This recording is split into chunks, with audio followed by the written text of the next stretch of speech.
Hola, ¿qué tal, chicos, chicas? Bienvenidos a otro capítulo de Maldita Narrativa, mi podcast sobre comunicación corporativa, comunicación para marcas personales, sobre todo en este formato más líder, más C-level, más directivo, y esa parte de liderazgo narrativo, esa parte de storytelling estratégico. Hoy voy a hablaros de liderazgo narrativo y comunicación corporativa, cuando la palabra mueve equipos o, ojo aquí, los rompe. Así que déjame empezar con una afirmación clarísima. Y es que en cualquier empresa, en cualquier equipo, siempre hay historias circulando. Absolutamente siempre. Historias sobre el jefe, sobre la dirección, sobre lo que se puede hacer y lo que no se puede hacer, sobre quién asciende y por qué puñetas asciende, sobre si merece la pena esforzarse o sin embargo no merece la pena. La pregunta no es si existe narrativa interna, la pregunta es quién la está liderando, ¿no? ¿Quién está gestionando esa narrativa dentro de la comunicación interna de los equipos, dentro de la comunicación interna de las corporaciones? Bueno, corporaciones, inclusive las marcas pequeñitas, las marcas que son familiares. Porque cuando un líder no ocupa ese espacio, no lo deja vacío. Y aquí está el problema real. Lo ocupan los rumores, los silencios, los chats privados y sobre todo las interpretaciones libres. Y dejadme contaros algo. Las interpretaciones libres son lo peor que podemos vivir. ¿Por qué? Esto es como los rumores. ¿Cómo era ese dicho español? Bueno, ahora no me acuerdo. Pero es como decir, bueno, me recuerda un poco el juego ese cuando éramos pequeñitos, que estábamos todos en una fila, la primera persona le contaba una historia al primero, el segundo se la contaba de otra manera al otro y al final el último chico o chica, el último niño o niña, entendía absolutamente todo lo contrario o una historia completamente diferente a la original, a la que dijo la primera persona, el primer niño o niña. Así que hoy vamos a unir dos conceptos que para mí suelen tratarse por separado, pero que en la práctica son inseparables. Uno es el liderazgo narrativo y dos, la comunicación corporativa interna.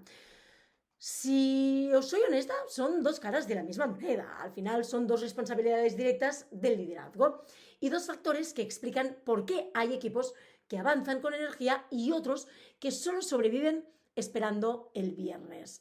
Y todos lo hemos vivido en algún momento u otro de nuestra carrera profesional y de nuestra experiencia profesional. Así que vamos a hablar del liderazgo narrativo. Para mí es mucho más que motivar. Si empezamos por definir bien el concepto, yo os quiero contar qué es para mí el liderazgo narrativo.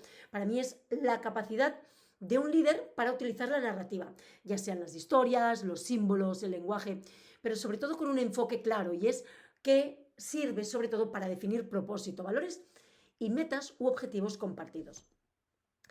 Para mí, fijaos que no es hablar bonito, no es inspirar un lunes y desaparecer el martes. Es dar sentido de forma sostenida. Es, bueno, cuando es hablar con congruencia, ¿no? Con coherencia. Lo que estás pensando, diciendo y haciendo y además sintiendo va en consonancia. Para mí es dar sentido de forma sostenida. Eso es lo que para mí significa. Según Harvard Business Review, alrededor del 70% de los empleados, de los trabajadores, a mí esto de los empleados no me gusta mucho, pues no me gusta mucho la palabra empleados, es cosa personal, eso sí que es verdad que es algo muy mío, quizá porque me suena un poco despectivo, pero fijaos el dato curioso, alrededor del 70% de los trabajadores, parte del equipo, si queréis llamarlo cliente interno, se sienten más comprometidos cuando su líder comunica una visión clara, coherente y emocionalmente significativa. Y aquí viene algo importante. Las personas no se comprometen con objetivos, se comprometen normalmente con relatos del futuro. Aunque sea un futuro inmediato, aunque sea un futuro de mañana. Pero un equipo no se levanta a las 5 de la mañana por un Excel. Se levanta cuando siente que forma parte de algo más grande, cuando su trabajo tiene impacto, cuando su esfuerzo no es invisible. Y yo hablo por mi propia experiencia y yo sé lo que es ser invisible. O que te hagan ser invisible, que esta es otra historia completamente diferente. Cuando sientes que formas parte de algo mayor, de un propósito mayor, de que sientes que tu trabajo tiene no solo impacto, sino que está importando a las personas, que encima genera una transformación a nivel profesional o incluso a nivel personal. Iba a decir y o personal. y que sobre todo nuestro esfuerzo no es invisible, ¿no? Para mí esto es narrativa. Ahora bien, hay un punto crítico que separa a los líderes narrativos de los impostores narrativos. Y también hay que hablar de esto, porque cuando hablamos de marketing, por ejemplo, sí que hablamos de vendehumos, pero cuando hablamos de líderes no hablamos de impostores. Y sí los hay, claro que los hay. Y es la coherencia. Si tu historia dice una cosa y tus acciones muestran otra, obviamente la narrativa se derrumba. Aquí puedes hablar de valores, pero si tus decisiones están guiadas por el miedo o el control o el ego, y ojo, porque no hablo de ego entendido como amor propio o como autoestima. Estoy hablando de ego entendido como arrogancia, soberbia, narcisismo, egolatría, ¿sí? Entonces, insisto, puedes hablar de valores, pero si la toma de decisiones que vas a ejecutar está guiada por eso, por el miedo, por la incertidumbre, por el ser jefe y no líder, por el exceso de control o incluso ese ego malentendido, el equipo lo va a percibir, por supuestísimo. Quizá los neonatos lo perciban en horas, pero los que llevamos tiempo ahí, en esa empresa, o los que hemos llevado tiempo ahí, lo detectamos en segundos. Y cuando la narrativa se rompe, no se arregla con un town hall, ¿no? Que se llama, ni con un comunicado interno. Al final aquí casi es crónica de una muerte anunciada. Si hablamos de ejemplos reales de liderazgo narrativo, aquí podemos hablar de muchísimas personas, de muchísimos personajes que todos conocemos, ¿de acuerdo?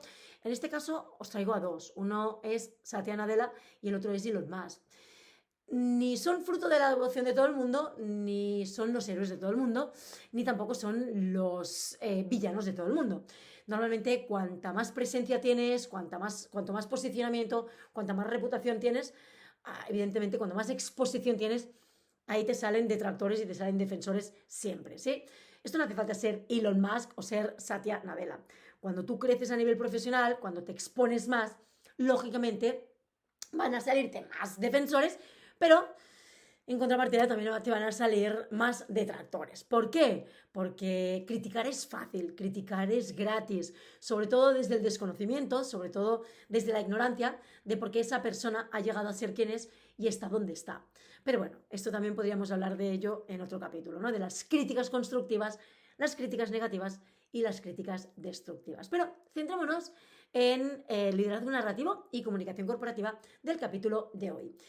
En el caso de Elon Musk, su narrativa no gira en torno a fabricar coches eléctricos, gira en torno a salvar la humanidad, conquistar Marte y sobre todo transformar el modelo energético global. Y esto, si has leído un poco sobre Elon Musk, lo sabrás. Ese relato es tan poderoso, es tan potente, que miles de profesionales brillantes aceptan trabajar bajo presión extrema. ¿Por qué? Porque no se sienten trabajadores, se sienten protagonistas de una misión épica. Y esto es lo que lo hace diferente. Pero ahora cambiamos de estilo, ¿vale? Y miramos a Satya Nadella. Cuando llega a Microsoft, encuentra una cultura interna rígida, competitiva y sobre todo fragmentada. ¿Y qué hace? Pues hace lo que nadie esperaba que haría. No empieza por cambiar procesos, empieza por cambiar el relato interno. Introduce una narrativa basada en la empatía, en el aprendizaje continuo y la colaboración. Pasan del eslogan "lo sabemos todo", como Microsoft, a "estamos constantemente aprendiendo". Y esto es brutal. Él habla de growth mindset y eso es la traducción. Estar constantemente aprendiendo. Cuenta con una historia, cuenta una nueva historia, más que con una historia, cuenta con una nueva historia sobre qué significa tener éxito dentro de Microsoft. Y el resultado no es solo cultural, es estratégico, reputacional y sobre todo económico. Dos líderes, dos estilos, un mismo denominador común. Quien lidera la historia lidera el comportamiento, ya no solo el comportamiento interno de esas personas, sino también el comportamiento externo. Y es ahí donde creo que tenemos que hablar de pasar del líder narrador a la cultura narrada, ¿no? Y aquí conectamos un poquito directamente con el segundo eje de este episodio, que es la comunicación corporativa interna. Ya no hablo de la externa, porque esto ya da para otro capítulo, pero cuando hablamos de comunicación corporativa, de hecho, cuando yo formo a equipos en comunicación corporativa, en empresas desde medianas hasta gigantes, corporaciones de 10.000 trabajadores, ahí siempre insisto en lo mismo. las personas son lo primero, pero la comunicación corporativa empieza desde dentro. Tú no puedes fomentar una buena comunicación corporativa externa, todo lo que es la consonancia entre la página web, los comunicados, las redes sociales, etcétera, etcétera, todo lo que es el newsletter externo, si antes no has trabajado la comunicación corporativa interna. Así que aquí hay que, sobre todo, diferenciar que porque el liderazgo narrativo no, porque al final es un poco, a ver, centrémonos, el liderazgo narrativo no puede existir de forma aislada. Por eso quiero que este episodio esté fomentado en dos pilares. Uno, el liderazgo narrativo. Dos, la cultura narrada a través del líder narrador, que es la comunicación corporativa interna, ¿no? Entonces necesita de un ecosistema que lo sostenga. Y aquí es donde entra en juego la comunicación corporativa, porque para mí no es solo lo que se comunica oficialmente, es el conjunto de mensajes, sean formales, aquí en caso, pues comunicados, newsletters, reuniones, y los informales, que son los pasillos, los cafés, los rumores, los chats internos. En serio, ¿esto no os lo habéis planteado nunca? Las corporaciones o directivos que me estéis escuchando, tened en cuenta que aquí hay dos tipos de mensaje. Uno, el formal, el que todo el mundo ve. Dos, el informal, el que se escucha o se lee entre bambalinas. Fijaos, os cuento una anécdota. Yo cuando era directora de hoteles, una de las cosas que hacía, si yo que me quería enterar de los cotilleos, de los chismes, como decís en Latinoamérica, si me estáis escuchando de algún país de mi querida Latinoamérica, ahí yo lo que hacía era preguntarle a la jefa de las camareras de pisos, a la gobernanta que se le llama aquí. ¿Por qué? Porque ella lo sabía todo. Las camareras de pisos son las que se enteran más de todo, de todo, de todo. Entonces, claro, ahí yo me daba cuenta de muchas cosas, de las cosas buenas, de las cosas malas, de cosas de clientes y de cosas de trabajadores. Entonces, ahí os hago un poco de hincapié en que valoréis más los cafés en la oficina, que valoréis más rumores, pero que tampoco, bueno, que los cojáis con pinzas. Y luego los chats y los pasillos, ahí se gesta mucha información, ¿vale? Y hablando un poco en este sentido, hay que dar datos. Y según estudios citados por sociólogos como L. Weiss, alrededor del 70% de los problemas en las empresas tienen su origen en una mala comunicación. Y esto es cierto. Yo creo que ni tan siquiera necesitaríamos de estas plataformas y empresas que se dedican a hacer estadísticas, a hacer estudios de mercado, porque esto es una realidad. El ser humano es más emocional que racional, entonces la comunicación es parte de nuestras herramientas más poderosas a la hora de interrelacionarnos con otros seres humanos. Y cuando falla la comunicación no es falta de talento, no es falta de recursos, sino de relatos confusos. Normalmente la mala comunicación viene dada de mensajes contradictorios, de comunicaciones o relatos que van en contra de lo que se está diciendo, pensando o haciendo. Y sobre todo, en relatos inexistentes. Gallup aporta otro dato clave, y es que una narrativa interna fuerte puede reducir la rotación y aumentar el compromiso hasta un 55% en las corporaciones. Poca broma, o sea, vuelvo a repetirlo. Una narrativa interna fuerte puede reducir la rotación de personal y aumentar el compromiso del talento que ya tienes en casa, in-house, hasta un 55%. ¿Por qué? Esto es básico, porque cuando las personas entienden el para qué, toleran mejor el cómo y el cuándo. ¿Os acordáis del círculo de oro de Simon Sinek?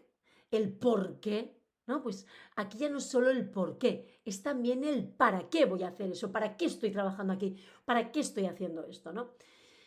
Y una de las cosas que aquí voy a trasladaros también son historias que para mí tejen cultura. Veamos ejemplos claros.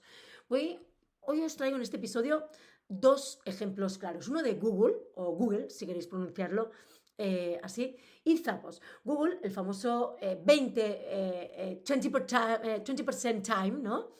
El famoso 20% time no es solo una política interna, es una historia que se repite una y otra vez constantemente. Ellos hablan de aquí confiamos en tu creatividad, aquí puedes experimentar y eso crea identidad. Y en Zappos su cultura de servicio no se explica con manuales. Lo que hace es transmitirse a través de historias internas de trabajadores, de parte del equipo, que hicieron lo posible por un cliente. Esas historias se cuentan e incluso se celebran dentro de la empresa y se convierten en referencia. Eso es narrativa interna en estado puro. O sea, nos pongamos como nos pongamos. La cultura no se impone. Lo que hace la cultura corporativa es construirse a base de relatos compartidos. Y claro, me diréis, vale, Elia, esto está súper bien, está genial, muy interesante, pero yo necesito llevarlo a cabo en mi empresa, necesito llevarlo a cabo con algo práctico. Y aquí te traigo cómo llevarlo a la práctica sin postureo, sin mensajes huecos, sin historias vacías. Así que vamos a lo tangible, ¿de acuerdo? A lo que un líder puede hacer de verdad. Primero, define tu visión narrativa. No es un eslogan, ¿vale? Esto ya sería tema para otro contenido educativo. No hablo de eslóganes, hablo de una historia clara. Por ejemplo, ¿qué planeta quieres conquistar con tu equipo? ¿Qué territorio, qué nicho de mercado, qué país quieres conquistar con tu equipo y con tu producto o servicio o esa solución que tú vas a dar? ¿Qué problema real estáis resolviendo? Esa es otra pregunta importantísima. Y luego otra pregunta importante es ¿qué futuro estás construyendo o estáis construyendo juntos? En segundo lugar, lo que yo haría sería compartir historias reales de superación, por ejemplo, casos de la empresa, errores convertidos en aprendizaje, momentos donde alguien dio un paso más. Aquí al final las historias reales generan identificación, es ese sentimiento de pertenencia a la marca. Como siempre digo, las emociones no fidelizan, lo que fideliza es el sentimiento que se trabaja cada día a través de las emociones, es lo que se convierte en un sentimiento de pertenencia a ella, ¿no? Al final, los discursos vacíos lo que hacen es distanciar. En tercer lugar, celebra el éxito colectivo. Los equipos se rompen cuando solo se celebra al líder, porque el líder se convierte en un jefe, ¿sí? Las culturas fuertes destacan las hazañas en grupo. Y eso es lo importante, que las hazañas, los logros, los retos, hitos que se consigan en la empresa, que sean parte de un equipo, que no sean parte solo de, pues vamos a aplaudir al líder y ya está, ¿no? Porque lo convierte en un jefe y no en parte de un líder de un equipo de personas y de seres humanos. En cuarto lugar, transparencia radical ante el error. Esto siempre lo recomiendo. Hablar de fracasos públicamente con humanidad, con humildad. Esto lo que hace es reforzar la sensación de estamos en el mismo barco. Y os diré una cosa. Hace unos días tenía una alumna justo en una formación para directivas, hablando de liderazgo narrativo, de marca personal, y ella me decía, tuvimos un problema muy gordo. Bueno, pues ella se dedica a temas de agroalimentaria, tal, en Ecuador, y me decía, tuvimos un problema, tal, y bueno, tuvimos una situación de crisis, una crisis de reputación, y una crisis de reputación hay que tener conciencia de que necesitamos un manual de instrucciones, necesitamos un manual de contingencia, porque no se puede reaccionar de forma impulsiva. Pero ahí ellos no hablaron tanto del problema e intentaron solucionar el problema. Y yo ahí lo que le recomendé a esa alumna mía, a esa directiva de esta empresa de Ecuador enorme, le dije, hablad del problema, en serio, hablad abiertamente del problema. Esto es como cuando tú tienes un defecto y te ríes tú de tu defecto. Ya nadie se puede reír de tu defecto, vienen tarde, o sea, están en segundo lugar. Cuando tú te ríes de tus problemas, tú te ríes de tus fracasos o incluso tú te ríes de algún defecto que tengas, de algún tic nervioso. Yo tengo tics nerviosos, cuando estoy estresada tengo este tic nervioso, voy haciendo así y al final me termina doliendo la frente. O sea, para los que no me estáis viendo, que estáis en Spotify, estaba frunciendo el ceño, el ceño aquí en el entrecejo. Y yo tengo este tic nervioso y a veces también muevo las orejas, no os riáis, pero me da por hacer presión con las orejas y muevo las orejas, una cosa muy rara. Pero en momentos de picos de estrés. Entonces, si yo me río de mis cosas, ¿qué me importa si viene alguien a reírse detrás de mí? Entonces, esto es igual que los problemas, ¿no? Al final, transparencia radical ante los errores, ante las cagadas, ante los defectos y ante las imperfecciones. Esto nos hace, uno, más humanos, más cercanos, más profesionales y, por supuesto, con una autoestima mucho más trabajada, porque el ser vulnerables y el hablar abiertamente de nuestra vulnerabilidad no nos hace más débiles, nos hace más fuertes, más resilientes y, por supuesto, no se trata de compartir nuestra vulnerabilidad para dar pena, sino, sobre todo, para fortalecer esa situación y, por ende, también ser voz ante nuestra comunidad y nuestra audiencia. Las personas que nos siguen, bueno, pues todavía no se atreven muchas veces a contar sus historias. Pues qué mejor que si somos referentes en un sector, si bueno, pues, tenemos una comunidad que nos hemos convertido en brand lovers, en love marks, ¿no? En una marca a la que aman incondicionalmente, o que nos siguen por nuestra profesionalidad o nuestra forma de ser. Qué mejor que dar voz a ser imperfecto, pero sobre todo ser auténtico, ¿no? Ahí está el kit de la cuestión. Y en quinto lugar, realiza un story audit interno, que yo lo llamo. Un story audit es preguntarnos qué historias se cuentan en los pasillos, quiénes son los héroes invisibles, qué relatos tóxicos están circulando. Eso te dará más información que cualquier encuesta. Y luego, en último lugar, hay muchas cosas más, ¿eh? Aquí podría daros muchas más prácticas o muchos más tips, muchas más recomendaciones. Pero en sexto lugar, genera embajadores narrativos.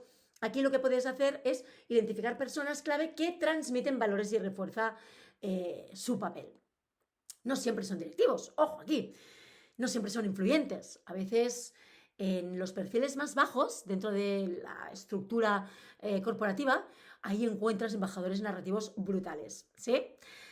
Bueno, señores, señoras, chicos, chicas, oyentes de mi corazón, estamos llegando al final de este capítulo. Llevo ya 21 minutos, casi 22, y déjame cerrarlo con una idea clara. El liderazgo narrativo no es una moda.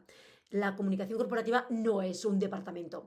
Son responsabilidad directa de quien lidera, esto sin lugar a dudas, pero quien lidera también tiene en sus manos el poder de transmitir, inspirar, comunicar y motivar a sus equipos. De hecho, creo que es el deber y obligación de un líder, porque cuando no hay historia, los equipos se desconectan, la cultura se diluye y la estrategia se queda en una presentación bonita. Y ya sabemos que una presentación bonita no da resultados. Solo qué bonito te quedó y ya está. Pero cuando hay una narrativa clara, coherente y compartida, los equipos no solo trabajan mejor, lo que hacen es creen en lo que hacen. Y ahí hay un nexo de unión brutal, afectivo y efectivo. Y hoy creer es la verdadera ventaja competitiva, junto con esa narrativa, la honestidad, la cercanía también. Podríamos hablar un poquito de esto. Y te digo que en el próximo episodio hablaremos de cómo trasladar todo esto a tus presentaciones. Así que presta atención a mi próximo episodio, pero sobre todo ten en cuenta que te voy a contar cómo trasladar todo esto a tus presentaciones, ya sea en reuniones, en presentaciones para directivos, en presentaciones para stakeholders o inclusive para inversores, para proveedores, clientes, para que no mates de aburrimiento a nadie con tus slides. Por Dios os lo pido. Estas slides, y ya me anticipo a ese nuevo capítulo, estas slides donde todo es texto, son la crónica de una muerte anunciada, aunque sea en la presentación de resultados a final de año. Y de ahí la importancia al data storytelling. Así que, chicos, chicas, señores, señoras, seguimos y nos vemos la próxima semana. Nos escuchamos también. Un besito. ¡Mua! Gracias por estar ahí y hacer que este podcast llamado Maldita Narrativa, con aquí presente Elia Guardiola, sea posible. Gracias de corazón.